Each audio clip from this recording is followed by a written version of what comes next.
બધું અદ્ભુત ભગવાને બનાવ્યું છે ને કે આ શરીરની અંદર 22 વર્ષ સુધી સ્ત્રીનો વિકાસ, 25 વર્ષ સુધી પુરુષનો વિકાસ છે. ત્યાં સુધી એને 2 ટાઈમ ખોરાકની જરૂર છે. એક ટાઈમ બોડીના વિકાસ માટે અને એક ટાઈમ બોડીના મેન્ટેનન્સ માટે. 22 વર્ષ પછી સ્ત્રી એક દોરો વધવાની નથી, 25 વર્ષ પછી એક પુરુષ પણ એક દોરો વધવાના નથી. પછી આપણે એટલો ને એટલો ખોરાક ચાલુ રાખીએ ને તો આમ વધવાનું પૂરું થઈ જાય, આમ વધવાનું ચાલુ થાય. સ્ત્રીઓને થાપામાં ચરબી જમા થાય, પુરુષને ફાંદમાં ચરબી જમા થાય. અને એ બધું ખેંચવું કોને પડે? ગોઠણને કમરને ખેંચવું પડે. આપણી જે હાઈટ હોય ને, હાઈટની જેટલી ઇંચ થાય ને એટલા કિલોથી વધારે વજન છે ને એ શરીર માટે નુકસાન કરતા. એનાથી 1 થી 2 કિલો વેરિએશન ઓછું સારું. મારી ઉંમર પ્રમાણે, મારી હાઈટ પ્રમાણે છે ને મારો 65 કિલો વજન, 67 કિલો વજન જોઈએ. હું કોઈ દી છે ને 64-65 થી વધવા દેતો નથી.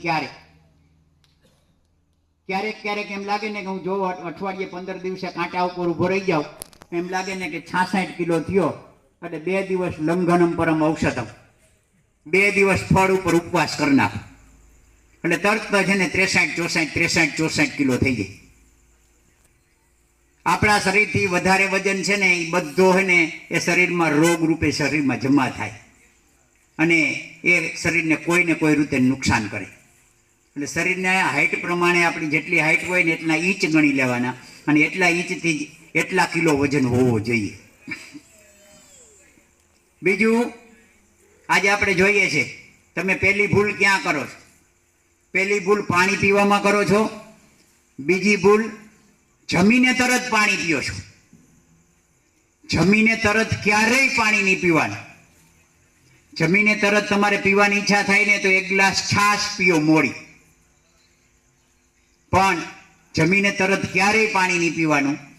બહુ મોબો તો એવું લાગે તો 1 ઘૂંટડો પાણી પી લ્યો મોઢું સાફ કરવા માટે. જમ્યા પછી 1 કલાક પછી પાણી પીવાનું છે. એટલા માટે કે જ્યારે તમે દાળ ભાત શાક રોટલી રોટલા શ્રીખંડ પૂરી કંઈ પણ જમો છો ત્યારે તમે મોઢામાંથી પહેલો કોળિયો ચાલુ જેવો કરો ને ચાવવાનું એટલે તરત જ તમારા સ્ટમકમાં અગ્નિ પ્રજ્વલિત થાય. આપણા શરીરની અંદર જ અગ્નિ પ્રજ્વલિત છે જ. આપણે જેવો પહેલો કોળિયો શરૂ કરીએ ને એટલે અંદરનો અગ્નિ પ્રજ્વલિત થાય. એટલે તમે જ્યારે એક પછી એક કોળિયો શરીરમાં ઉતારો ચાવીને એટલે આપણા સ્ટમકની અંદર અસંખ્ય એવા જે દ્વાર છે ને એ એસિડ છૂટા કરે અને આ એસિડ છૂટા કરે ને એ ખોરાકના પૂરા વેગથી એનું પાચન કરે. હવે તમે જમીને તરત જ 1 ગ્લાસ પાણી પી લ્યો કે 1 લોટો પાણી પી લ્યો ને એટલે એ બધું છે ને એ મંદ એસિડ થઈ જાય. અને એ મંદ એસિડ થઈ જાય ને એ ખોરાકનું પૂરું પાચન ન થાય, ખોરાક રગડો થઈ જાય. અને એ રગડો ખોરાક થઈ જાય એટલે શું થાય કે આપણું જે સ્ટમકનો નીચેનું વાલ છે ને એ વાલ ખુલે એટલે એમાંથી છે ને એ રગડો આગળ પસાર થઈ જાય.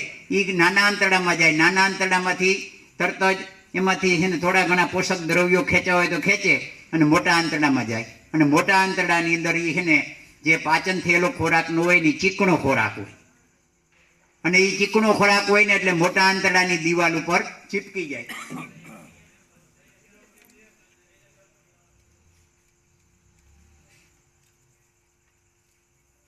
આપણું મોટું આંતરડું જન્મ સમયે ભગવાને આવા પ્રકારનું આપ્યું છે. આવા પ્રકારનું આપણું મોટું આંતરડું હોવું જોઈએ. અત્યારે તમારા જે લોકો ચા પીતા હોય ને એને 2 ટાઈમ 3 ટાઈમ જમતા હોય ને જે લોકો થોડા ઘણા બીમાર હોય ને એ લોકો તમારા મોટા આંતરડાનો ફોટો કરાવશો ને તો આવા પ્રકારનો નીકળશે. કોકનો કદાચ સારો નીકળે. મારું આના કરતા બેઝ હતું. અને જ્યારે આ મોટું આંતરડું ચીપકી જાય ને એટલે એ ત્યાંથી કાપવું પડે. રાજકોટમાં ત્રિકોણબાગ પાસે મોટું આંતરડું કાપવા માટેના ડૉક્ટર છે. એનું અત્યારે 3.5 લાખ રૂપિયા પેકેજ છે. જ્યારે તમે એની અંદર મોટું આંતરડું ચીપકી જાય ને એટલે એ ખુદ ખુલે નહીં એટલે એને ત્યાંથી કાપી નાખે. પછી પાછું જોઈન્ટ કરી દે. 2 વખત ઓપરેશન થાય. છેલ્લે 3જી વખત શું કરવું પડે? મોટું આંતરડું કાઢી નાખવું પડે. અહીંયા કોથળી લટકાડવી પડે. ઘણા તમે જોયા હશે સમાજમાં એવા માણસો કે નાના આંતરડા સાથે સીધી મોટા આંતરડાની કોથળી જોડી દી. એ કલાકે 1.5 કલાક એમાં જે ખોરાક આવે ને એને સાફ કર્યા રાખવું પડે. જ્યારે આપણું મોટું આંતરડું આવા પ્રકારનું હોય ને એટલે ત્યારે તમારા શરીરમાં કોઈ પણ જાતની બીમારી લાગુ પડતી નથી.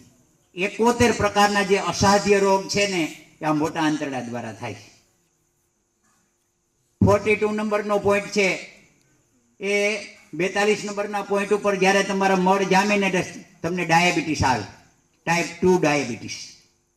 આમાં ઘણા બેઠા છે ટાઈપ 2 ડાયાબિટીસ અને દરરોજ એક ગોળી લેતા હશે, ઘણા ઇન્સ્યુલિન લેતા હશે. ટાઈપ 2 ડાયાબિટીસ શું કામ આવે છે કે તમે જે એસિડિક આહાર ખાવ છો ને એ એસિડિક આહાર ખાઈને તરત જ માથે પાણી પી લ્યો છો ને એ એસિડિક આહારનું પાચન થતું નથી. પાચન નથી થતું એટલે જે ઘઉં છે કે બાજરો છે કે ચોખા છે કે જે કાંઈ ખાવ છો ને એમાં કાર્બોહાઈડ્રેટ છે, કાર્બોહાઈડ્રેટ છે ને એનું શુગરમાં સીધું રૂપાંતરિત થઈ જાય છે એટલે તમને શુગર આવે છે. તરત જ તમે રિપોર્ટ કરાવો તો 140 ઉપર 160 કે 160 180 200 250.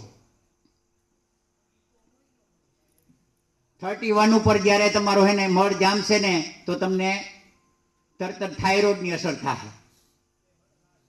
40 ઉપર આવશે તો તરત જ તમને હાર્ટની તકલીફ થશે. 68 ઉપર આવશે તો તમને આંખની તકલીફ થશે. 69 ઉપર આવશે તો તરત કાનની તકલીફ થશે. આવા એક વખત તમને રોગ લાગુ પડી ગયો આખી જિંદગી જાય નહીં. આંખમાં નંબર તો કે આજીવન, કાનમાં બેરાસ તો કે આજીવન, ડાયાબિટીસ તો કે આજીવન, થાઇરોઇડ તો કે આજીવન, હાર્ટની તકલીફ તો કે આજીવન. દુનિયાનો કોઈ ડોક્ટર આ દવા આમાંથી તમને રાહત અપાવે મટાડી શકે નહીં.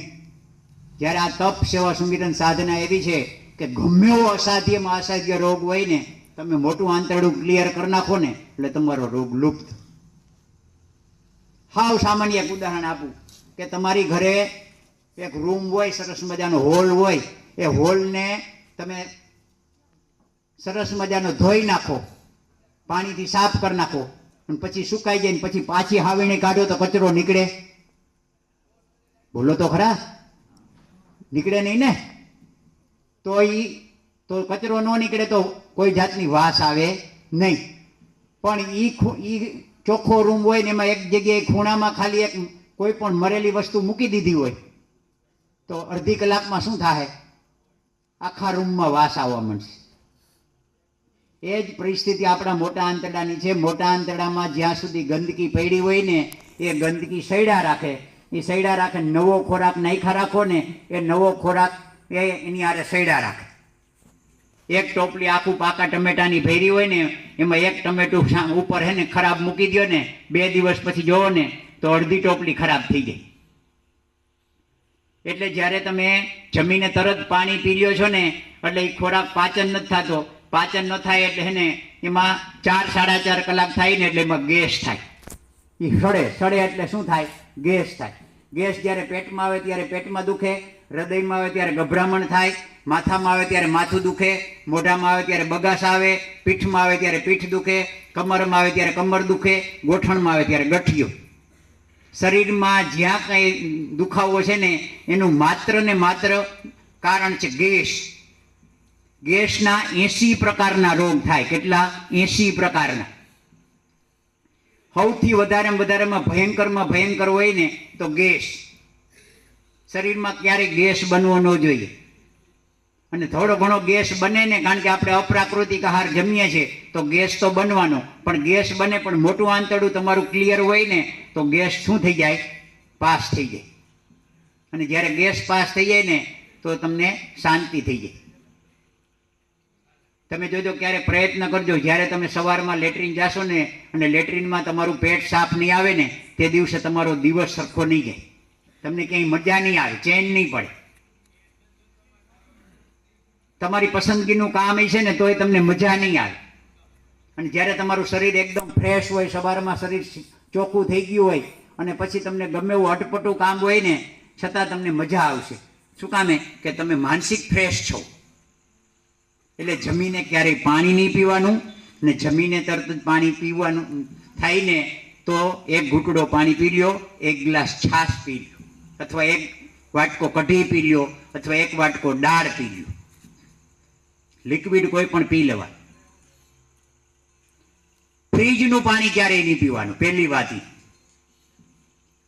ફ્રીજનું પાણી એટલા માટે નહીં પીવાનું કે ફ્રીજની અંદર ફ્રીજ એટલા માટે બનાવ્યું છે કે એ દવાઓ માટે અમુક ટાઈમ સુધી દવાઓ બગડે નહીં ને એટલા માટે ફ્રીજની શોધ થઈ હતી. આપણે બધાએ એમાં શું કરવા માંડ્યા કે છાશ ને દૂધ ને દહીં ને શાકભાજી ને રાખવા માંડ્યા, એમ કરતા કરતા પાણી રાખવા માંડ્યા. આપણા શરીરનું ઉષ્ણતામાન 98.4 ફેરનહીટ છે.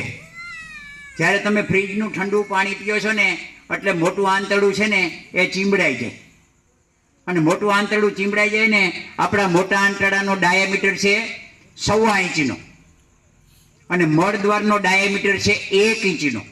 બરોબર સમજજો, મોટા આંતરડાનો ડાયામીટર છે 1.25 ઇંચનો અને મળદ્વારનો ડાયામીટર છે 1 ઇંચનો. અને મળદ્વારની જે રિંગ છે એ રિંગ છે ને એ કેશાકર્ષણના નિયમ પ્રમાણે કામ કરે છે. જ્યારે તમે ફ્રીજનું ઠંડુ પાણી પીઓ છો ને એટલે મોટું આંતરડું એકદમ ચીંબડાઈ જાય. ચીંબડાઈ જાય ને એટલે જે વર્કિંગ થવું છે ને એમાંથી મળ, એમાં કોઈ આપણે કંઈ પાવડો કે ઓલું નથી, હાવણું નથી કે એને ખોરાકને આગળ ધકેલી શકીએ. એટલે એ એની મેળે વર્કિંગ કરતું બંધ થઈ જાય. વર્કિંગ કરતું બંધ થઈ જાય એટલે આપણે તેલવાળો ને ઘીવાળો ને ચીકણો ને ઓલો ને ખોરાક ખાધો હોય, એ ખોરાક છે ને એ મોટા આંતરડામાં એ આવા પ્રકારનું મોટું આંતરડું છે, આમ ખાચાવાળું એટલે આમ થાય એટલે ખોરાક આગળ ધકેલાતું જાય. એટલે આ જે ખાંચો છે, બાજુનો ખાંચો, એ ખાંચાની અંદર એ ખોરાક ચીપકે, અને એ ખોરાક ચીપકે એટલે ત્યાં છે ને ધીમે ધીમે લહેર જામી જાય. લહેર જામતા પરિસ્થિતિ એવી થાય કે અહીંયા આપણે ગઠ્ઠો થાય. હવે જ્યારે એ ગઠ્ઠો આગળ ધકેલાતા મળદ્વાર પાસે આવે ને એટલે વાહ બહેનો એ કેટલો 1.25 ઇંચ જેટલો મળદ્વાર પાસે આવે એટલે કેવડો થાય, એ તો 1 ઇંચનું છે. એટલે આપણે સવારમાં લેટ્રિન જાય એટલે આપણે શું કરવું પડે, પ્રેશર કરવું પડે. એટલે જ્યારે પ્રેશર કરીએ ને એટલે રિંગને ફૂલાવવું પડે. એટલે રિંગને ફૂલાય એટલે રિંગમાં કાપા પડે એટલે આપણે એને શું કહેશું, ફિશર. મેડિકલ સાયન્સમાં એને શું કહેવામાં આવે, ફિશર કહેવામાં આવે. અને ઘણી વખત રિંગમાંથી બ્લડ નીકળે. બીજા નંબરમાં રિંગની અંદરના ભાગની અંદર આટલો ખાંચો છે, એ ફરતો જે ખાંચો છે ને રિંગની બાજુમાં, ત્યાં મળ સુકાઈને જામી જાય. અને જામે એટલે કેવો કે તમે છીણી હથોડી લઈને કાપો ને તો કપાય ને એવો જામે. એટલે એ જ્યાં જામી જાય ને એટલે ત્યાં મસો ઉત્પન્ન થાય. અને એ મસો ઉત્પન્ન થાય ને એટલે મસો એ અડધા વેટા જેટલો બાયણે નીકળે ને એટલે એ રિંગમાં ફસાય એટલે આપને ડૉક્ટર શું કહે, તમારે મસાનું ઓપરેશન કરાવવું જોઈએ. હવે એ નાનો મસો હોય ને એટલે ત્યારે તમે સવારમાં લેટ્રિન કે ગમે ત્યારે લેટ્રિન જાઓ ને એટલે પ્રેશર કરો એટલે એ મસો તૂટે એટલે એમાં શું નીકળે, બ્લડ નીકળે. એટલે તમે એમ થાય કે અમે લેટ્રિન જાય છે ને તો લેટ્રિનમાં બ્લડ આવે છે. બીજું આમાંથી ઘણાને ક્યારેક તમે સાંભળ્યું હશે કોલાઇટિસ થયો. કોલાઇટિસ એટલે મોટા આંતરડામાં ચાંદા પડે. જ્યારે આપણે એસિડિક આહાર ખાઈએ છીએ ને, એસિડિક આહાર એ મોટા આંતરડામાં ચીપકી જાય, અને મોટા આંતરડામાં ચીપકી જાય એટલે એની દિવાલ છે એ મુલાયમ છે. તમે ક્યારેક એને અરીસામાં મોઢું ખોલીને આમ જોશો ને તો અંદરના ભાગમાં આપણો જે ગલોફો છે ને એ અંદરના ભાગમાં એકદમ મુલાયમ હોય. આ મુલાયમ છે ને એમ આપણા મોટા આંતરડાની દિવાલો છે ને એકદમ મુલાયમ છે. અને એની અંદર એ નાની પોષક કળીઓ છે. આ પોષક કળીઓ બરડ બની જાય અને ત્યાં મળ ચીપકી જાય ને એટલે ત્યાં એસિડ થાય એટલે ત્યાં ચાંદવું પડે ને એટલે જ્યારે મળ ઘસાય એટલે એમાંથી બ્લડ નીકળે. એટલે લેટ્રિન જાય ને એટલે લેટ્રિનમાં બ્લડ આવે, અને લેટ્રિનમાં બ્લડ આવે એટલે તરત જ આપણે માનસિક રીતે ભાંગી જાય. ડૉક્ટર પાસે જાય ને એટલે ડૉક્ટર તરત જ તમને શું કહે, કોલાઇટિસ છે, મોટા આંતરડામાં ચાંદા આવે. તમે એન્ડોસ્કોપી કરાવે એટલે તરત જ મોટા આંતરડામાં ચાંદા આવે. અને મોટા આંતરડામાં ચાંદા પડવાનું કારણ છે એ ન પચેલો ખોરાક શરીરમાં પડ્યો રહે છે. બ્રેડ 48 કલાકે બહાર નીકળે. આપણે જે બ્રેડ ખાઈ છે ને એ બ્રેડ 48 કલાકે બહાર નીકળે. અત્યારે હમણાં ઘઉંની સિઝન ચાલુ થઈ છે. તમારે ઘરના ઘઉં વાવો ને, જો ખરેખર તમારે તંદુરસ્ત રહેવું હોય ને તો ભલે તમે 20 વીઘાના 10 વીઘાના 5 વીઘાના ઘઉં વાવવાના હોય, પણ એમાંથી 1 વીઘો તમારા ઘર માટે તમે જે ઘઉં વાવવા ને એ ઘઉંની સિસ્ટમ તમે બદલાવી નાખો. એને શું કરવાનું તમારે? સાંજે જે ઘઉં વાવવાના છે ને એ ઘઉંને સાંજે ઠંડા પાણીમાં પલાળી દો. અને જ્યારે સવારમાં તમે જોશો ને તો એ આખું પાણી છે ને તાજા પાણીમાં તમે પલાળ્યા છે ને તો એ આખું પાણી કેવું થઈ જાય? પીળું થઈ જાય. એમાં બધું એસિડ આવી જાય. અને એ ઘઉં જ્યારે પહેલાં વાવ્યા છે ને, જે ખેડૂતે અથવા તમે વાવ્યા છે ને ત્યારે તમે પહેલાં શું કર્યું હોય? યુરિયા કે ડાય વાવ્યું હોય. અને પછી જ્યારે ઘઉં થોડા થોડા મોટા થાય એટલે તમે ડાય વેરી હોય. બરોબર છે? તો એ પહેલાં મૂળમાં આવે, મૂળમાંથી તનામાં આવે, તનામાંથી ફળમાં આવે. અને એ ફળમાંથી આપણા સીધા શેમાં આવે છે? પેટમાં આવે છે. હવે આપણે ઘરમાં ખરેખર ઘઉં વાવવાના છે ને, ખાવાના છે ને, તો એ 1 વીઘો આપણા માટે તમે એવા ઘઉં વાવો. પહેલાં સાંજે પાણીમાં પલાળી દો. સાંજે પાણીમાં પલળી ગયા, આખી રાત પાણીમાં પલળી જાય ને સવારે સરસ મજાના એને કાઢી અને એ પાણી તમે જોશો ને, ચાખશો ને તો એકદમ કડવું ઝેર જેવું પાણી હશે. અને એ પાણીમાં તમે જો આમાં આંગળી ફેરવશો ને તો શું થાય? ફીણ વરસે. એ શેના ફીણ વરે છે? કે તમે ભૂતકાળમાં જે યુરિયા ડાય વાવ્યું છે ને એના ફીણ અથવા એસિડ જે છે ને એસિડના ફીણ વરસે. એટલે એ જ્યારે ઘઉં ચોખ્ખા થઈ જાય ને પછી એને સૂર્યપ્રકાશમાં સૂકવી દો. સાંજના 5-6 વાગ્યા સુધી સુકાઈ જાય ને બીજે દિવસે વાવવાના. એટલે એસિડ વગરના ઘઉં થઈ ગયા. પછી વાવો ને 1 વીઘામાં ભલે ને 2 જ ગુણી ઘઉં થાય. ઝાઝા ન થાય તો કાંઈ નહીં, 2 ખાંડી ન થાય તો કાંઈ નહીં. પણ એની અંદર સુપર ખાતર નેચરલી વાપરો. યુરિયા કે ડાય નહીં વાપરવાનું. એને જીવામૃત પાવ અને એ ઘઉં અલગ પાકી જાય એટલે એના અલગ આપણે ઘઉં ઘરે ભરી લ્યો. પછી જ્યારે એ ઘઉંને દરાવવાનો હોય ને એટલે ફરી પાછા સાંજે તમે જ્યારે એને કાલે દરાવવા છે ધારો કે, તો 1 દિવસ અગાઉ પાણીમાં પલાળી દો. આખી રાત પાણીમાં પલળશે ને એટલે એમાંથી તમામ એસિડ નીકળી જાય અને બીજે દિવસે સૂકવો એટલે વાતાવરણમાંથી સૂર્યપ્રકાશમાંથી અલ્ટ્રાવાયોલેટ કિરણો એમાં ભળી જાય અને એ ઘઉં છે એમાંથી 90% નહીં પણ 95% પાણીનું બાષ્પીભવન થઈ જશે. 5% એમાં પાણી રહે ને એ ઘંટીમાં જ્યારે દરો ને એ 5% પાણીનું બાષ્પીભવન એ ઘંટીમાં થઈ જાય. એ ઘઉંમાં કોઈ પણ જાતનું સત્વ તત્વ બળશે નહીં. એ ઘઉંની અંદર કોઈ પણ જાતનું એસિડ વધશે નહીં. અને એ ઘઉં છે ને એકદમ ખાવામાં મીઠા. અમે અત્યારે ઘઉં કેવી રીતે ખાઈએ છીએ? અમે બજારમાંથી લઈએ. અમે તો કંઈ વાવતા તો નથી. અમે બજારમાંથી ઘઉં લઈ આવીએ. ઘઉં લઈ આવીને સાંજે પલાળી દઈએ. સાંજે પલાળી આખી રાત પાણીમાં પલળી જાય એટલે સવારે પાછા બીજા ચોખ્ખા પાણીથી ધોઈ અને પછી અગાસી સૂકવી દઈ. ઘઉં ને જવ, 2 ભાગના ઘઉં 1 ભાગના જવ, અને એ પાણીમાં પલાળીને સૂકવી દઈ. અને સાંજના 5-5:30 વાગ્યા સુધી સુકાઈ જાય પછી મેં મારી ઘરે જ ઘંટુલો મોટો રાખ્યો છે. રવિવાર નવરાઈ હોય ને એટલે હું હાથે દરી લઉં. 2 વસ્તુ થાય. એક તો એક્સરસાઇઝની એક્સરસાઇઝ થાય અને દરાઈ જાય. તમને એવું નથી કહેતો ઘરે ઘંટુલો રાખજો, પણ તમે એટલા માટે હું રાખું, મારે તો એક્સરસાઇઝ કરવાની હતી બરોબર. એટલે હું એક્સરસાઇઝ કરું એટલે ઘઉંનો લોટ થઈ જાય એટલે કેવો થાય? ઠંડો લોટ હોય એટલે એમાં સત્વ તત્વ બળે નહીં. આપણા બાપદાદો આપણે કહેતા ને કે આપણા બાપદાદાઓ આટલા કામ કરતા કોઈ દી થાકતા નહીં, આટલી શક્તિ હતી. પહેલાના જમાનામાં માણસો એમ કહેતા કે આટલા 5-5 માણાને 10-10 માણાને વજન ઉચકી લાગતા. એનું માત્ર કારણ હતું ત્યારે કોઈ આવા યુરિયા કહે ને ડાયવાળા કે આવા યુરિક એસિડવાળા ઘઉં ન વાવતા, નેચરલી ઘઉં વાવતા. અને નેચરલી છે ને સુપર ખાતર નાખીને બનાવતા. એટલે આ ઘઉં જ્યારે રોટલી બનાવીને ખાવ કે ભાખરી બનાવીને ખાવ કે લાપસી બનાવીને ખાવ ને એટલે તમારા શરીરમાં એસિડ આવશે નહીં. અને એસિડ નહીં આવે એટલે શરીરની અંદર ક્યાંય છે ને એ ચીપકશે નહીં. અને ચીપકશે નહીં એટલે ક્યાંય છે ને તમને કોઈ જાતનો એસિડિક આહાર નહીં થાય. અમે કોઈ પણ અનાજ ખાઈએ છીએ ને પલાળ્યા વગર ક્યારેય ખાતા નથી. તમને લાગે આ પિંજણ જેવું કાંઈ છે જ નહીં.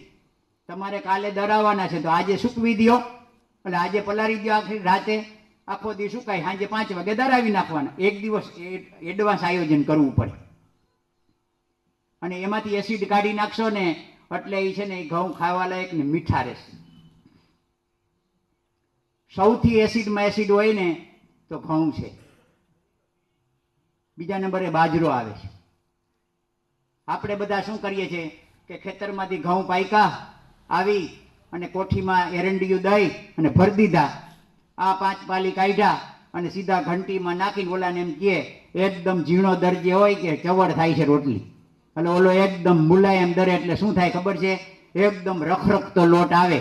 રખરખતો લોટ આવે ને એટલે એમાં 70% સત્વ તત્વ બળીને રાખ થઈ જાય. વાહે બધું 30%.